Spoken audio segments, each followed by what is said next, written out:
You're brushing your teeth. Then something moves behind you in the mirror. But when you turn around, nothing's there. Nothing ever is, because this demon only exists in reflections. Lena Morgan had just moved into the old Victorian house her grandmother left behind. It stood alone at the edge of a fog-covered hill, the kind of place that seemed to remember things you'd rather forget. Inside, the floors creaked like whispering wood, and the air always carried a chill no matter how many blankets she piled on. The strangest thing? Every room had a mirror. Big, old antique mirrors. Oval ones, cracked ones with frames carved like thorny vines. Her grandmother had never mentioned this obsession, but Lena, curious as ever, didn't think much of it until the second night. She stood in the upstairs bathroom, brushing her teeth, when she saw it. A shadow, tall and crooked, moved behind her in the mirror.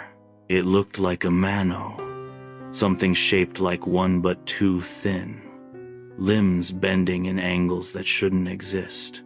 Lena spun around, empty, just the cracked tile wall and the open hallway behind her. She leaned closer to the mirror, heart racing. "I'm just tired," she whispered. "That's all." But as she turned to leave, her reflection didn't move. It stayed there, staring at her. Then, a second later, it snapped back to normal. Over the next few days, Lena avoided the mirrors. She covered some with bed sheets, turned others to face the wall. But no matter what she did, one mirror always uncovered itself by morning, always the one at the end of the hallway. She took to researching the house, her grandmother, and its history. In an old journal tucked behind a loose brick in the study, she found something chilling. It watches, not through eyes, but glass. It can't leave unless it's reflected. Do not stand still too long. Do not meet its gaze. Monsieur Morgan. Lena's hands trembled. Her grandmother had known. She had lived with this thing. That night, Lena decided to test it. She set up her phone to record the hallway mirror, left it there, facing directly at her reflection. Then she turned off the lights, walked into the frame, and stared into the glass. Nothing. Then, something. Her reflection smiled, but she wasn't. It tilted its head, lips parting as black, needle-like teeth began to emerge. Slowly, a second figure appeared behind it. Pale skin, sunken eyes, long arms like spider legs. It reached out inside the mirror and touched her reflection's shoulder. Lena screamed and ran. When she reviewed the video, the screen was completely black. That night, while trying to sleep, Lena heard whispering. It wasn't coming from her room. It was coming from the mirror. "Let me out."